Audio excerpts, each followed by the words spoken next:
nedugo nakon smrti Josipa Broza, komunističke vlasti zatvorit će Franju Tuđmana.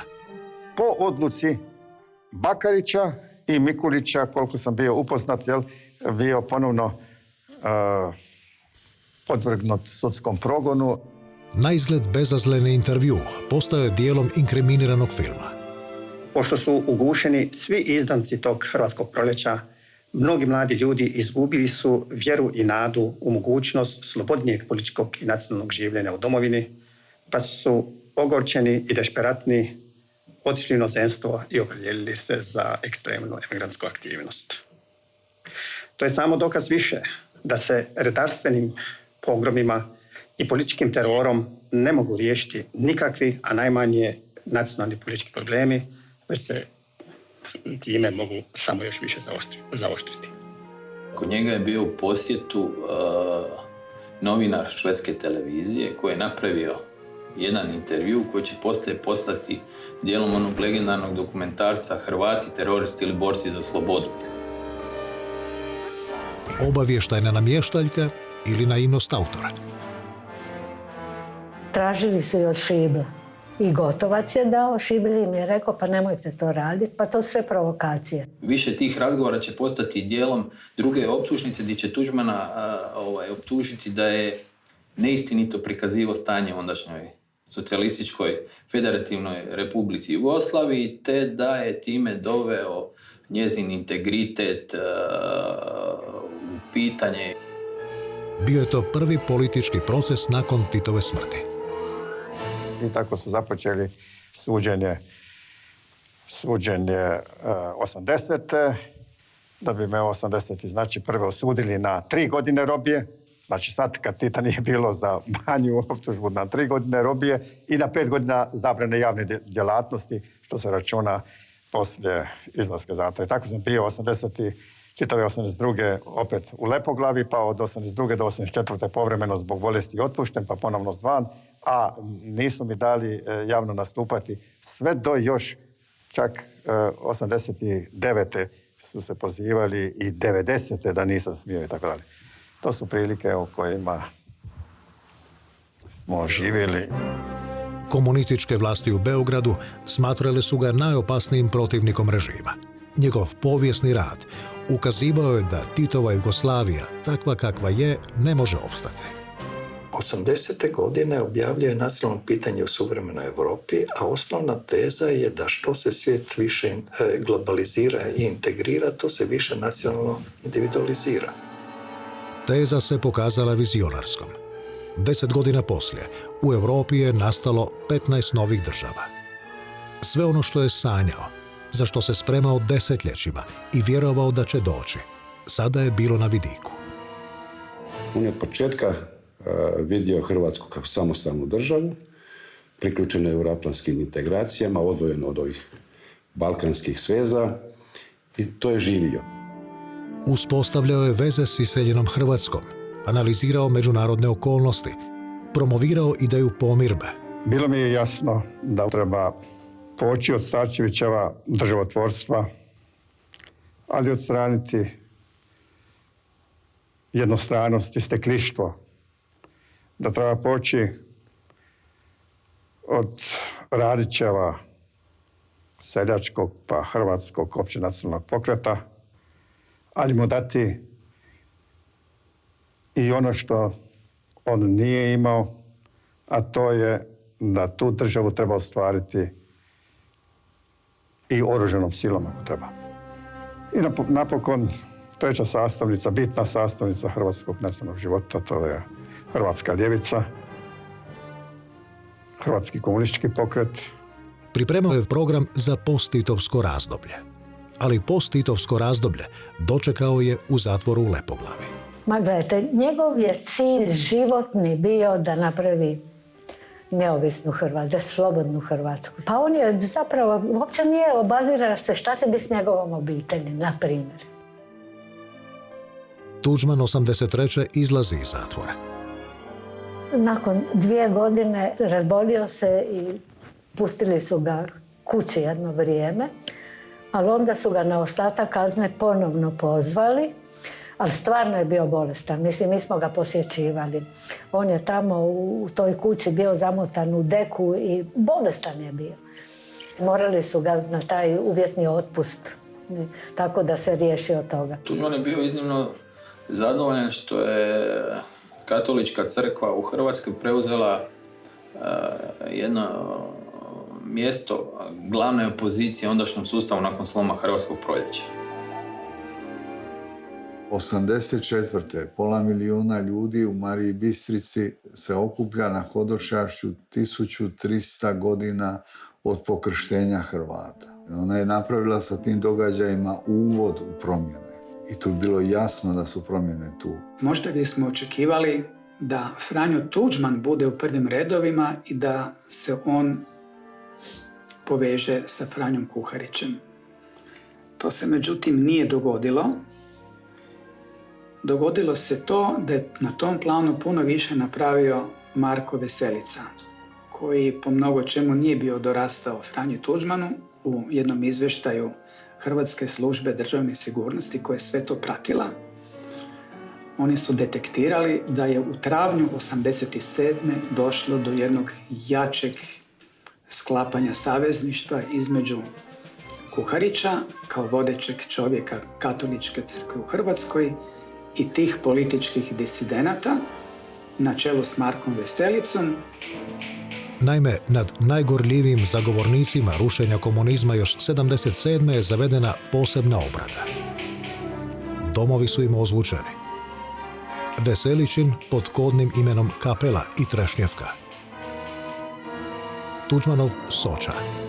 Franjo Tuđman je u to vrijeme dosta sam u nekoj vrsti svoje splendid isolation u Nazorovoj. I nakon tog drugog zatvora, on je počeo opet dolaziti nama na večeru, Savki, zapravo Tripalu i nama. Sredinom 80-ih u kavani toj u Gradskoj, Šibl, general, je rekao u jednom momentu: ajmo zamisliti da do jednog dana dođe do demokratskih izbora u Hrvatskoj, u što ja ne vjerujem. Ko će biti naš prvi predsjednik? I sad, nas je bilo tamo valjda 10-ak. I mi smo zaokružili svaki svoje, ajmo reći, predsjednike buduće, demokratske. Otvori Šibl i idemo brojati. Sad, je li pobjedio Tripalo ili Gotovac ili Savka? I samo jedan je bio za Tuđmana. A to je bio od Šibla, generala. Gledajte, vidim da nemate pojma u politici. Ako dođe do tih demokratskih izbora, što ja ne vjerujem, prvi predsjednik će biti moj prijatelj, doktor Franjo Tuđman. Jer on se za to priprema već 30 godina. Sredinom 80-ih pojavljuje se Proglas prigušene Hrvatske. Autor Franjo Tuđman. Glavna poruka: potreba za okupljanjem i zajedništvom hrvatskog naroda. U ruke ga dobiva samo najuži krug disidenata. I naravno ovi ljudi koji su dolazili iz redova 71. dakle koji su izbačeni iz partije i koji su bili disidenti partije i koji su 20 godina proveli lunjajući i tražeći zapravo put kojim bi se uključili u politiku. Tuđman zna da su pred vratima velike promjene za koje se priprema već duže od desetljeća. Bilo ih je strah.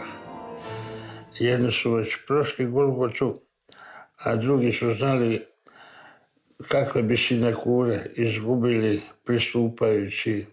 Nama su nas doživljavali kao nekakve nacionalne romantike. U međuvremenu radikalni nacionalisti u Srbiji objavljuju velikosrpski program.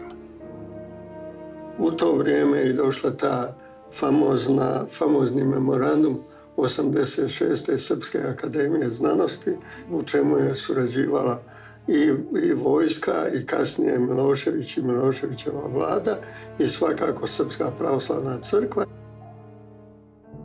Usporedo s njim pothranjuju teorije o ugroženosti Srba.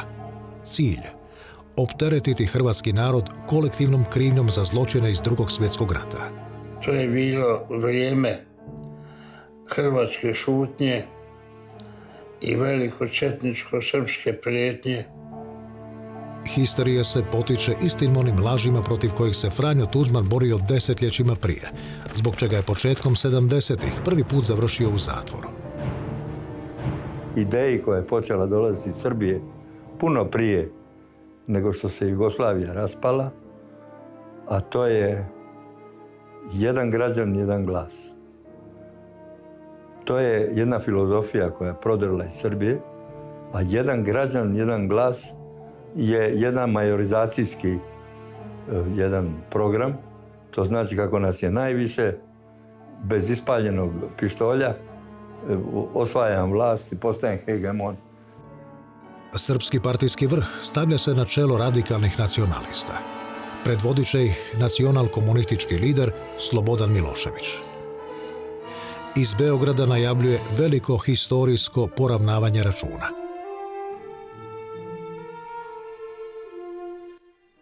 To je bilo jednoga jutra. Znam da je otac se brio i kaže, slušao vijesti i rekao je, ili objasnio mi u 2 rečenice što će se dogoditi u narednom razdoblju. To je bila ili 87. ili 88. godina. Kaže, u Jugoslaviji mora doći do višestranačja. Ako dođe do višestranačja, Jugoslavija se ne može održati. To vam je poput Pitagorinog poučka. Mislim, zašto? Zato što će stranke tražiti zaštitu svojih nacionalnih interesa. Prema tome, Jugoslavija ima ili budućnost kao konfederacija ili neće biti. Znači, sama Jugoslavija, 2 puta u kojima su Jugoslavijom živjeli Hrvati, one su stvorene svaki put diktatom vanjskih sila. I on je shvatio da prvi put ima pred sobom jednu situaciju kad može u velikoj mjeri autonomno, zbog razvoja povijesne situacije, to se zapravo kratko je trajalo, da može autonomno odlučiti o svojoj sudbini. Osjetio je veliku opasnost sa istoka. Znao je da urušavanjem komunističkog sustava i višenacionalnih država Hrvatska mora iskoristiti tu priliku. Već krajem 80-ih opet je postao aktivan. Dobio je pasoš i počeo je obilaziti. Onda Tuđman dolazi prvi put 6. lipnja 87. do 7. srpnja, mjesec dana, putovanja sa predavanjima. Tuđman je imao vrlo dobre veze sa jednom hrvatskom župom u Norvalu. On je tražio potporu radikala i dobio njihovu podršku. Onda je bio na ručku kod Šuška. I sad gospođa Šušak i Jankica su bile valjda u kuhinji, tamo spremale ručak, a Šušak i Tuđman su bili u primaćoj sobi. I sad to mi je pričala gospođa Ankica. Sad se vraća žena od Šuška, smije se grohotom. Veliš, šta se smijete? Đurđa je ime, ne? A kako se neće smijeti? Opet je našao jednog luđaka koji maštaju o samostalnoj Hrvatskoj. A to je bil Tuđman, taj luđak. Što me zbunjavalo u njegovoj politici je taj spoj između komunista i ustaša. Nije bila ideja da se pomire ustaše i partizani, nego je bila ideja da se hrvatski nacionalni korpus izmiri na način da se otvori dijalog između jednih i drugih, između ljevice i desnice, kako god hoćete, između sinova ustaša i sinova partizana. I Tuđman je tražio zapravo na svim tim mjestima gdje se pojavljuje taj jedan određeni otpor prema Tuđmanu kao bivšemu partizanu, i da on želi baš ići tamo. Tamo je bila jedna struja, spremila se da Tuđmanu održi tu lekciju. Kad su oni bili za državu, da je Tuđman ratovao protiv te države i kad smo tamo došli, onda su ovi počeli drvljenim kamenjima, a Tuđman je to sve fino slušao. Jel? I onda je Tuđman rekao, slušaj, evo vidite, to je ono što je bilo. A želite li vi takvu Hrvatsku da bi bila, ako bi uopće do nje moglo doći, da vaša djeca i vaša unučad budu se borili onako kako što smo se mi borili za interese nekoga drugoga, a vidjeli smo na kraju da smo izgubili i jedni i drugi. A i onda su ovi rekli, slušajte, mi smo prvi koji vam dajemo podršku. Rekao je jasno, mi nemamo drugi ljudi. Kako, s kim? Koji su to drugi ljudi? Nismo mi Njemačka, da imamo 100 milijuna stanovnika, pa možemo sad, ne znam, provoditi teror nad jednom grupom svojih građana. Tuđman je stekao svoje neko ime u iseljeništvu svojom obranom na drugom suđenju 1981. Ta knjižica sa obranom je bila tiskana i podijeljena među hrvatskim iseljenicima. U Hrvatskoj drugačija slika. U gradskoj kavani u Zagrebu, druga polovica 80. Tu sam upoznao u osnovi sve ljude koji su tada predstavljali nekakvu opozicijsku scenu u Hrvatskoj. To je bio pokojni Drago Stipac, Marko Veselica, Vlado Veselica, dr. Hrvoje Šošić, Vladimir Šeks. Tuđmanu nisam čuo ničega dobroga od te skupine ljudi, jer oni su svi bili pomalo ljuti na njega, bio je sporan njegov doktorat, općenito njegov čitavi životni put. Potkraj 88. obiteljska kuća, u kojoj je posljednjih 20 godina Tuđman provodio u svojevrsnoj izolaciji, postaje središnje mjesto političkog organiziranja. S druge strane održava kontakte i sa ljudima kojima se druži. Tu su general Nikola Kajić, znači tu je njegov susjed Josip Manulić. On održava kontakte i sa Josipom Boljkovcem. Ne samo da su primali stotine ljudi u svojoj kući i tako dalje, nego su izrađivali sve moguće dokumente, umnožavali. Ta kuća je bila industrija za proizvodnju ideja HDZ-a.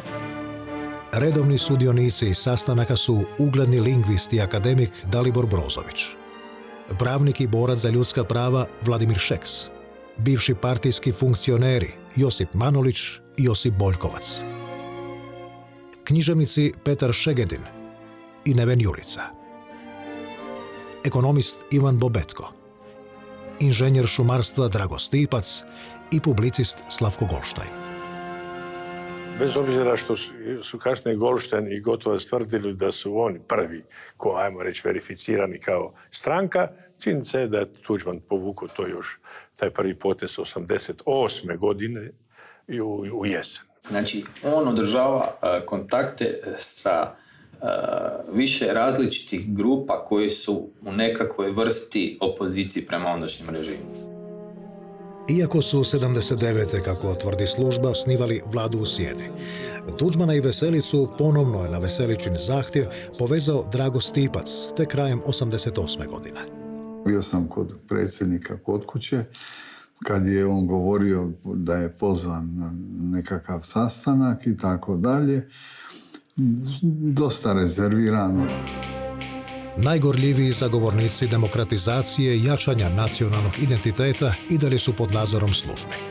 Neki još uvijek imaju i zabranu javnog djelovanja. Ovoga puta okupljaju se u jednoj klijeti na Plešivici. O stranci u ovom smislu, kako se ona kasnije dogodila, nije bilo govora, ali je to upućivalo na više stranaše. Jedan, ja bih rekao, uputstvo što se treba činiti u buduće i kako se treba Hrvatska organizirati u tom stranačnom smislu. Bila je to inicijativa za okupljanjem i zajedničkim djelovanjem, 14 okupljenih disidenata nazvali su je Hrvatski demokratski zbor. Među kojima su Drago Stipac, Hrvoje Šošić, braća Veselica, njegov ondašnji odvjetnik Vlado Marić i njegov brat. Za predsjednika inicijative je predložen Marko Veselica. On je to odbio iz obiteljskih razloga, a imao je i zabranu javnog djelovanja, pa je za predsjednika izabran Franjo Tuđman. I vratio je se bez ikakvih dojmova, bez ikakvih, rekao je da bio sam tamo i bilo je prošlo i dobro. Premda je izabran predvodnikom disidenata s Plešivice, Tuđman o tome nije govorio ni najbližim suradnicima. Naime, svršetkom 80-ih Tuđman je imao nekoliko krugova koji se nisu uvijek doticali. I to je bilo dobro strateški ovako promišljeno. Tuđman je bio zapravo središte te inicijative. On je bio taj koji je dnevno razgovarao sa desecima ljudi. Početkom veljače 89. napisat će svoj stranački program. Toga dana u Tuđmanovoj radnoj sobi začeta je Hrvatska demokratska zajednica, svenarodni pokret temeljen na ideji o pomirbi i hrvatskoj samostalnosti. On je na osnovu te svoje politike pomirbe jednostavno odlučio da se njemu, kao jednom političkom vođi u tom vremenu, može priključiti svako koji ima samo dva cilja. To znači idemo se osloniti na pozitivne sastavnice hrvatske političke povijesti. Znači od starčevićanskog pravaštva, od Radićevog republikanizma do pozitivnih elemenata hrvatske ljevice. Jedan pokret, jedna stranka ne može odigrati povijesno progresivnu ulogu ako u datom povijesnom trenutku ne odustane od svog posebnog stranačkog programa, ako se ne poistovjeti sa čitavim društvom, sa čitavim narodom. To imate znači već u mojoj prvoj knjizi 55. Prema tome, to je, ako hoćete, to je program HDZ-a. Bilo je jasno da Tuđman gleda šire i dalje od inicijativnog kruga s Plešivice. Hrvatski demokratski zbor više se nikada nije sastao. Međutim, kako situacija se brzo razvijala, iz dana u dan, formirali su se oni poznati kružoci, pa kružok koji je bio oko HSS-a, pa kružok liberala, pa kružok demokrata. Marko Veselica u međuvremenu donosi dvije verzije stranačkog programa pod nazivom Hrvatska izjava. Autor prve bio je Drago Stipac, a druge on osobno. Ali u njima nema pomirbe. Tuđman nije zadovoljan. Mi moramo dobiti bar dio tih snaga koje su sad na vlasti na svoju poziciju i onda možemo krenuti u realizaciju našeg programa. Goldstein s druge strane zahtjeva da politički disidenti u početku ne sudjeluju u demokratizaciji. Tuđman to odbija, a Goldstein, Gotovac i Budiša odlaze svojim putem. Tuđman je imao vrlo negativno mišljenje o Draženu Budiši. Sjećam se u jednom razgovoru da je 2-3 puta ponovio da je totalni politički antitalent. A osim toga, nekoliko sam ga puta zvao i emisare sam svoje slao k njemu da ga uvjere da treba doći k nama. Jer nama pripada po svemu što je radio 1971. godine. A nije došao. Otišao je onom Goldsteinu. Dobro, rekao još nešto što ne ide. Tako da je on tu organizaciju morao skladati više manje sam. On je bio vrlo osamljen. Mislim. I on je meni rekao kad smo se tamo kod njega u nadzornoj sastali, veli, znate, meni je već i sad to previše, veli, ja to više manje sam radim, mislim, meni trebaju ljudi. Ne? 2 mjeseca nakon što ga je napisao, Tuđman je i javno predstavio nacrt programa Hrvatske demokratske zajednice. To je bilo 28. veljače 89. Kada je već kretalo sve što je se moglo pokrenuti tamo sa istoka. On se nije bojao, ali da je bio nervozan jest. Bio je to prvi javno obznanjeni nacrt jednog oporbenog stranačkog programa. On je prvo izložio taj prednacrt programa. U tom prednacrtu su bile sve one točke koje je i poslije Tuđman zastupao. Ali nema Marka ni Vlade Veselice. Nema ni Hrvoja Šošića. Oni odbacuju taj Tuđmanov program, oni nameću neke svoje programe. Prva prepreka je bila da neće sa ljevicom. A bez ljevice nema Hrvatske u tom momentu, jel? Prostorije društva Križevika bile su ne samo prepune, nego su ljudi stajali na hodnicima i na stubištu. A dole, sasvim dolje je bio jedan agent UDBE, a to znam zato jer sam ja zakasnio malo na taj skup. Ne? I onda kiša je bila, znam da je pljusak bio, ne? A ovaj jadnik je stajao tamo dole, ne? I veli on meni, čujte, bolje da ne idete gore.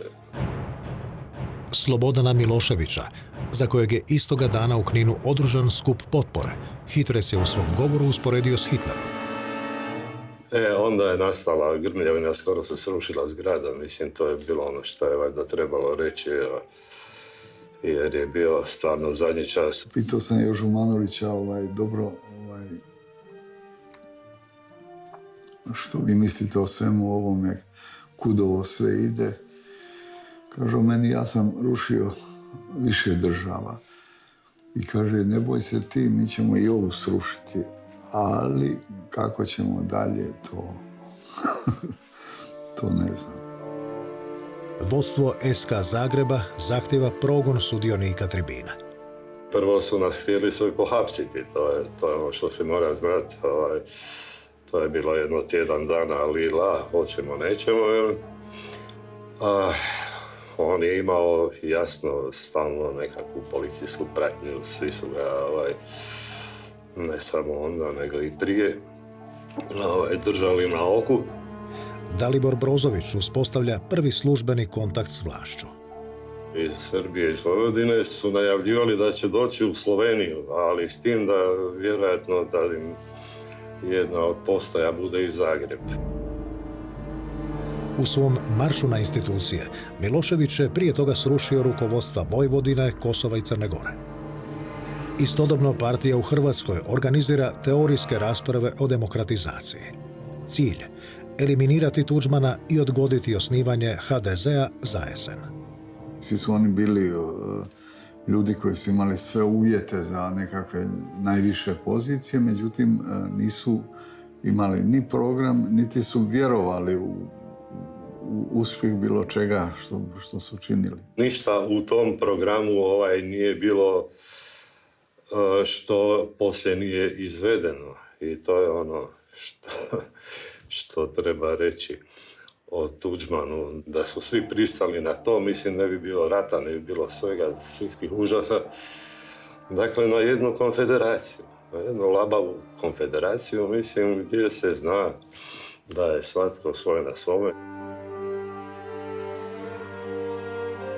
Zadnja večera kod nas je bila, to je bio mart 89. Bio je Haramija, Savka, Miko, Srećko Bijelić. Ovi su se potpuno pasivizirali. Miko i Savka. Potpuno su izgubili vezu sa narodom. Šibili se razbolio. I onda se opet govorilo svašta, opet pitanje Hrvatske. Počeli su govoriti o Tuđmanu. Tuđman sad sastavlja tu stranku, stavit će se na čelo, to nije dobro jer je on kompromitiran, bio je u zatvoru, sad će ga opet zatvoriti. Uglavnom nisu bili s tim zadovoljni da on sad nešto, a sami ništa nisu činili. Ništa. Da.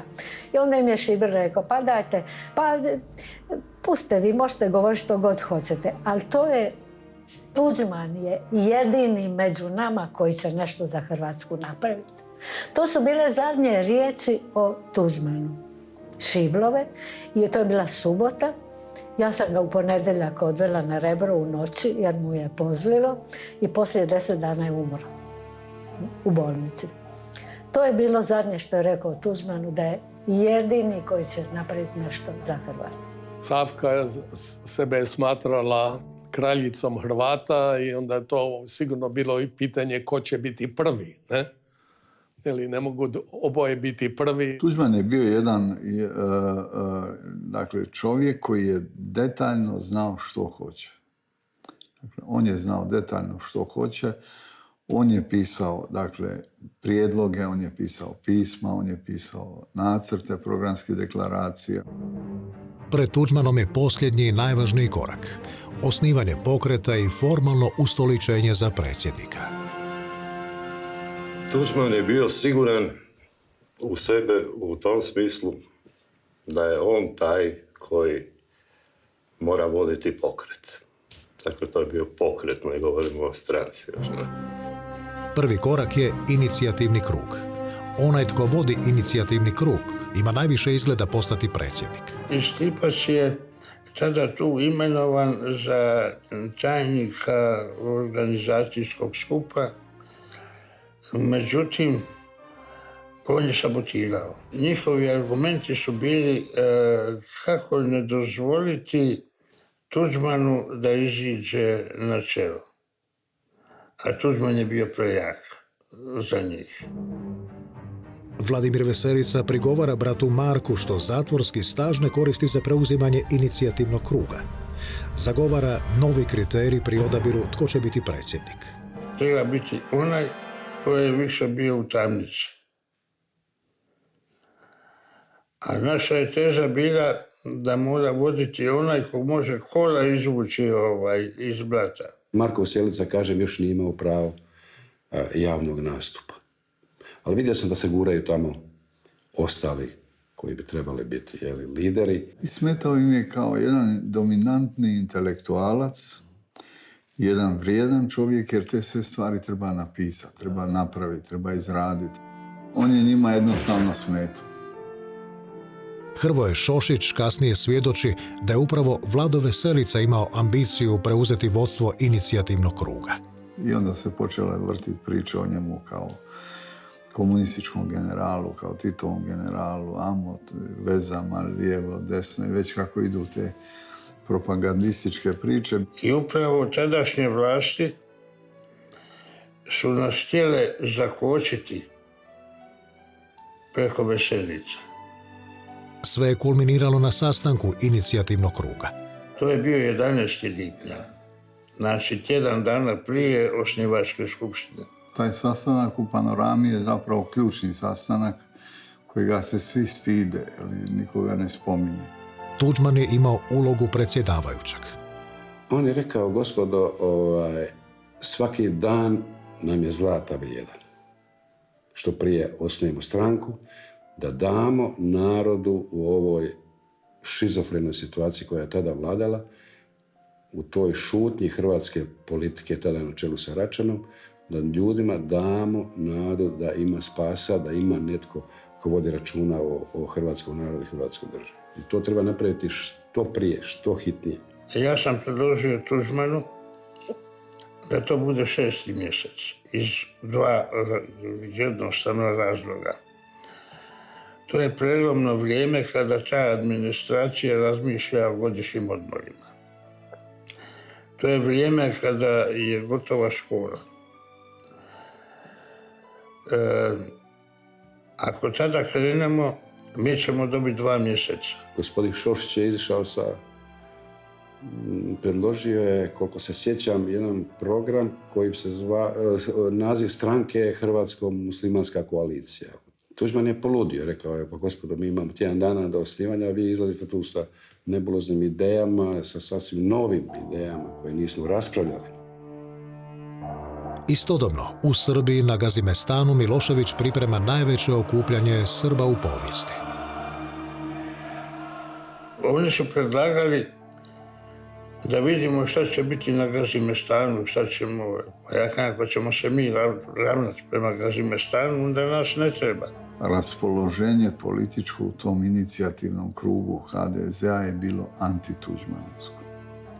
I to dominantno antituđmanovsko. I sve je moglo proći osim Tuđmana. Gdje je došlo do jednog gadnog sukoba. Gdje je onaj poluludi Kokić Gabelica. Jedna demonstracija hrvatske političke sloge ili nesloge, kako god hoćete, u kojoj su ljudi, dakle, odrasli, stari ljudi, gospoda, doktori i tako dalje, vrištali. Gabelica u to vrijeme nudi neko kvazi ustaštvo, a bio je agent. A zašto? Samo da bi zabranili skup. Sve je to bilo osmišljeno, ništa tu nije bilo slučajno. Drago je govorio Tuđmanu, ne možeš ti ići vani u inozemstvo, mi ne znamo s kim se ti tamo sastaješ, što tamo radiš i što tamo govoriš. Na jednom je Tuđman se ustao i rekao da on više ne želi u tome sudjelovati i htio zapustiti dvoranu. Tako da mislim da je tada predsjednik Tuđman nakon te panorame 11. lipnja 1989.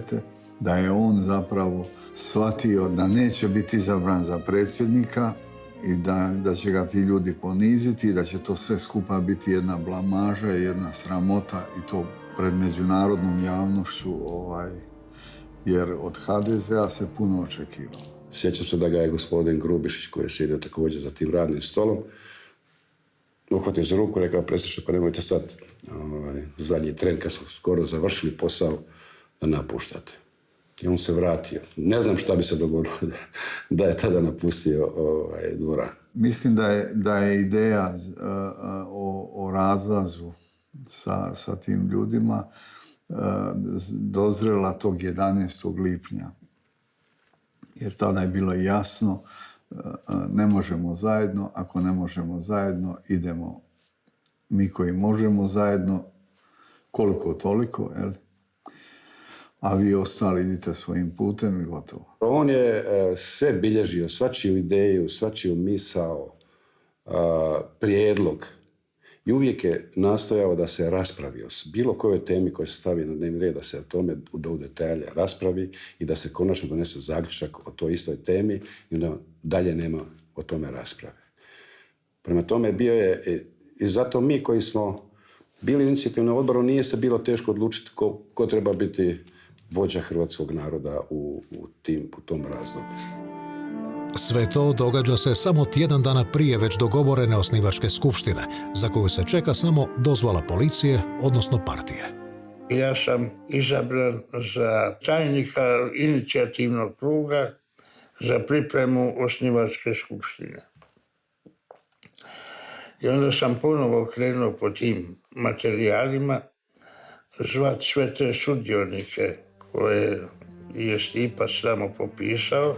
Ja sam nazvao krivi broj i kaže, sutra ćete vi i vaš general biti smijenjeni.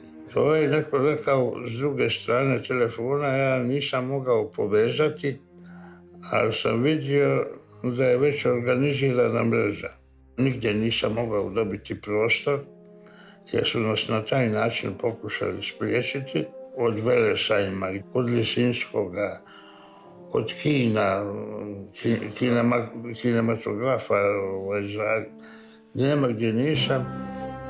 20. svibnja osniva se HSLS. Franjo Tuđman bio je gost. U svom dnevniku o tom događaju će napisati: sva izlaganja pozivala su se na liberalni individualizam. Nacionalno je premalo zastupljeno. Kad sam došao u Lisinski kod tog direktora, računajući ako su mogli oni, zašto ne bi mogli i mi, onda on rekao, vi ne možete. Znači, njima su se otvarala vrata, a nama su zatvarali vrata. Netom prije no što je trebala biti održana osnivačka skupština, stiže Brzojav.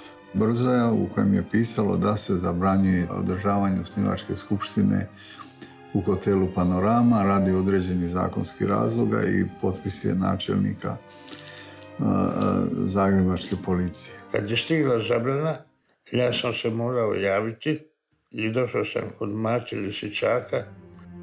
U svom obrazloženju policija zabranjuje skup. Citiramo: da se osnovano može očekivati da će doći do remećenja javnog reda i mira. te da bi održavanje javnog skupa na bazi određenih stavova datih u prednacrtu programske osnove moglo iritirati učesnike. Pa sam mu rekao, evo dobro, načelniče, kako to da ovdje piše da bi mi mogli sami sebe iritirati i da vi zbog toga vas zabranite. Slušaj, to nisam pisao ja, to je pisala UDBA, a ja sam morao potpisati. I kasnije je on pokazao se baš kao pravi, profesionalni policajac i domoljub. Više od 10 godina pripremao se za ovaj trenutak, a sve se okrenulo protiv njega. Policija zabranjuje skup. Veseličina frakcija sprema prevrat. Niko nama nije dao šansu, osim nas sami. Jer smo mi vjerovali, znali smo kakva je situacija. Bio je pokojni Mijo Hlad i Joža Manoli su bili svratili u taj ured i ja sam Joži dao taj tekst. Ja kažem, evo, zabranili su. On je to pročitao, nasmijao se, kaže, dobro, sad znam šta ćemo činiti. Sve se svelo na jedan dan, na jednu odluku. Kako osnovati stranku, a izbjeći obračun s policijom i Veseličinom frakcijom. Tamo je bio Šeks i dogovorili smo sljedeće. Da, zabrana je javnog nastupa, ali nije zabrana nejavnog nastupa. Kreće plan B. Najprije će na sva zvona otkazati zabranjeni skup u Panorami. I sada smo sa istog telefona zvali da se odgađa skup. Jer smo znali da policija snima. I svima smo javili osim Osijeku. To je bilo u dogovoru sa Šeksom. Šeksov zadatak bio je prevenirati svaki pokušaj prevrata i Tuđmanu osigurati većinu glasova. On osobno na kraju će dovesti svoje Osječane na tajnu lokaciju. Zato na toj osnivačkoj skupštini je uglavnom većina iz Osijeka. Kasnije sam sreo Čiru Grubišića i on je bio isto na jednoj vagi. Kao moji podržavaju svi iz Marka, ja sam za Franju, pa lijevo, desno, tako da. Ni od njega nisam čuo mjesto održavanja skupa. Međutim, Čiro Grubišić dobro je znao lokaciju. Naime, on ju je po Tuđmanovom nalogu i pronašao, ali je imao strogu zabranu njenog otkrivanja. Mjesto održavanja skupa sam čuo kad je svanulo od Ivana Bobetka, koji mi je rekao, čekaj me, ja ću naići s autom, ću te pokupiti, pa idemo na jedno mjesto. Tako da sam na njega čekao i s njime sam došao na Jarun, na stadion Borac. I kad smo se skupili kod Panorame, mi smo još unutra se vrtili i ja sam pokojnom Praljku dao jedan dokument da on to pročita. Dok je on to čitao, taj proglas ispred Panorame, jer je bila zabrana javnog okupljanja, Šeks i ja smo se izvukli, a već je Veselica izdao proglas kako će se naći u Savskom mlinu. Tuđman je skupio drugu grupu u Palasu, gdje su bili Manolić, Brozović, Lalić, koji su došli tamo na Jarun i sjednica je počela. Odmah je Tuđman dao prijedlog. U slučaju da nas policija prekine, da se smatra da su svi dokumenti usvojeni i izglasani i da je HDZ osnovan. I mi smo svi digli ruke i to je bilo to. Kako do tog trenutka nismo bili ometani, onda smo istu priču ponovili glasanjem i izglasavanjem. I onda je se uključio Glavaš i rekao je, ja predlažem doktora Franju Tuđmana za predsjedništvo, iako je to bilo irelevantno, jer mi smo donijeli jednu odluku, usvajamo sve, ne samo jednog. Tako da je to bilo zgodno čuti od Glavaša u toj skupštini, bilo je na neki način umirujuće. A bio je taj Lalić kojega sam nažalost ja doveo. Jer me Tuđman molio, mi smo skupljali te viđenije ljude. Međutim, taj Lalić se pridružio Veselicama kasnije. Meni on rekao isto, kaže, ne, nećeš se ti najesti kruha s Tuđmanom. A na skupu je rekao kako ovaj skup nije doličan osnivačkoj skupštine jedne hrvatske stranke, da se ovakva stranka trebala osnivati na Dinamovom stadionu. A mi se sejava budalo jedna, ba budi sretni da smo se i ovako osnivali. Franjo Tuđman u dramatičnim je okolnostima i formalno izabran za predsjednika HDZ-a. Što je presudilo? Za razliku od Veselica, Tuđman je bio istinski utemeljitelj.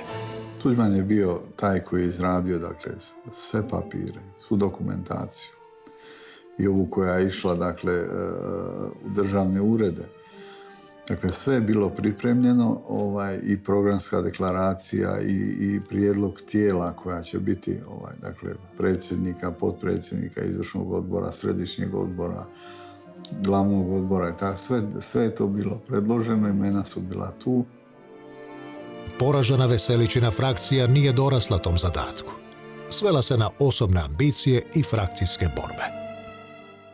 Po meni 90% ljudi nije dvojilo ko treba biti na čelu tog pokreta. Da je to Franjo Tuđman. I vidio sam da taj čovjek ima viziju i da je on, što se kasnije dokazalo, jedini političar u Europi u 20. stoljeću koji je imao viziju i koji je realizirao tu viziju. I kad smo mi uselili u baraku, kaže meni Milovan Šibl, pa Ivane, ovo je malo preveliko. Ja vidit ću za 5 dana. Za 5 dana, kad je nastala tamo gužva, kad su svi počeli prilaziti, dolaziti i učlanjivati se, kaže on meni, kako si znao? Ja kažem, pogodili smo bilo hrvatskog naroda zahvaljujući Tuđmanu i njegovoj mudrosti. 10 dana poslije, Milošević na Gazimestanu pred ostrašćenom masom najavljuje rat. Pre punih 600 godina dogodila se jedna od najvećih bitaka onoga doba. Danas opet smo u bitkama i pred bitkama. One nisu oružane, mada i takve još nisu isključene. Milan Kovač je vozio, imao je Volkswagena. Šeks i ja smo bili u autu. Kad Šeks kaže stani, kaže on, ovo je moj prijatelj iz zatvora. Pa malo s njim popričali, kući krenuo, kaže kod Savke. Savka i Miko su smatrali da treba još malo pričekati, ali opasnosti iz Srbije su već bile velike. Onda mu Šeks kaže, ma daj, nemoj ostani tu s nama, ovdje kod Tuđmana, ja ću te dovesti gore. I ništa, se prehobicnuo, što bi rekli. Ajde, sidi. Nećeš požaliti. Došao kod Tuđmana, a kako je on onako kao seoski šarmer, koji se ponaša kao da je čitav život, znači jači i perja. I onda sam došao u dodir sa Tuđmanom i Jožom Manolićem. Tako je šarmirao Tuđmana. I sad Tuđman meni daje zadatak, hoću Mesića u predsjedništvo. A ja kaj može jedino da ga predložimo za predsjednika osnivačke skupštine za grad Zagreb. Mi smo 30.9. na skupštini, koja je bila na Velesajmu, već u to vrijeme imali preko 50.000 članova. To je već bila respektabilna jačina.